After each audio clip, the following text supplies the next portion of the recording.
Hello दोस्तों, video में आपका स्वागत है। दोस्तों, हम बचपन से पढ़ते आ रहे हैं कि प्रकाश की गति 3 लाख किलोमीटर ब्रह्मांड में सबसे तेज है। लेकिन क्या होगा अगर मैं कहूँ कि प्रकाश की गति बहुत ही स्लो है?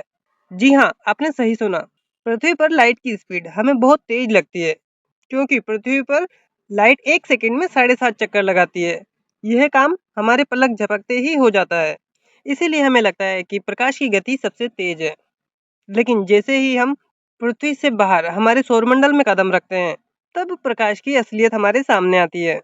जरा सोचिए, आपका कोई दोस्त चंद्रमा की धरती पर बैठा है और हम उनसे व्हाट्सएप पर बात करते हैं। व्हाट्सएप पर मैसेज लाइट की स्पीड से ट्रेवल होता है, तो ये मैसेज उसके पास पहुंचने में 1.3 सेकंड लगते हैं।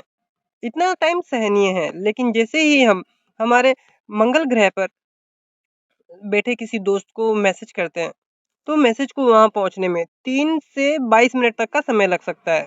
और अगर वहाँ से उसने रिप्लाई करा, तो वो मैसेज यहाँ आने में 6 से 40 मिनट लगेंगे।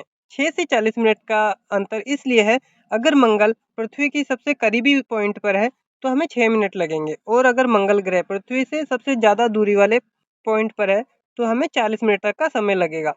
ये कोई बातचीत नहीं है, ये एक चिट्ठी भेजने जैसा है, जिसके लिए हमें रिप्लाई के लिए लंबा इंतजार करना पड़ता है। और अगर हम बात करें जुपिटर की, यहाँ से तो सिग्नल आने और जाने में घंटों लग जाते हैं। ये तो हुई हमारे सोलर सिस्टम की बात। यहीं अगर हम हमारे सोलर सिस्टम से बाहर कदम रखते हैं, जो हमारे सबसे नजदीकी जो तारा है, प्रोक्सिमा सेंटोरी की बात करें, तो वह पृथ्वी से 4.2 लाइट ईयर की दूरी पर है। यदि हम एक इमेजिन करें कि हम प्रोक्सिमा सेंटूरी पर उपस्थित किसी एलियन सभ्यता से अगर संपर्क करते हैं, तो वह मैसेज वहां पहुंचने में 4 साल लग जाएंगे, और उसके बाद वहां से रिप्लाई आने में लगभग 8 साल लग जाएंगे।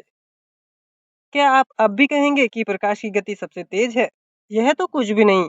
हमारी अपनी गैलेक्सी मिल्की वे के एक छोर से दूसरे छोर तक लाइट को जाने में 1 लाख प्रकाश वर्ष लगते हैं। तब तक तो शायद सभ्यता ही खत्म हो जाएंगी। इन बातों से ये तो साफ होता है कि प्रकाश तेज नहीं है, बल्कि ब्रह्मांड इतना विशाल है और हमारा स्केल इतना छोटा है कि इसकी गति का हमें अंदाजा नहीं होता। तो असल में प्रकाश की गति हमारे ब्रह्मांड के विशाल समुद्र में बहुत धीमी लगती है। दोस्तों, तो क्या आप ऐसी जगह रहना चाहोगे जहां मैसेज का जवाब आने में सालों लग जाए? हमें कमेंट में जरूर बताएं। और दोस्तों, वीडियो अच्छा लगे तो लाइक कर देना, बुरा लगे तो डिसलाइक कर देना। दोनों ही केस में सब्सक्राइब जरूर कर लेना, क्योंकि यहाँ सीखने के लिए बहुत कुछ है।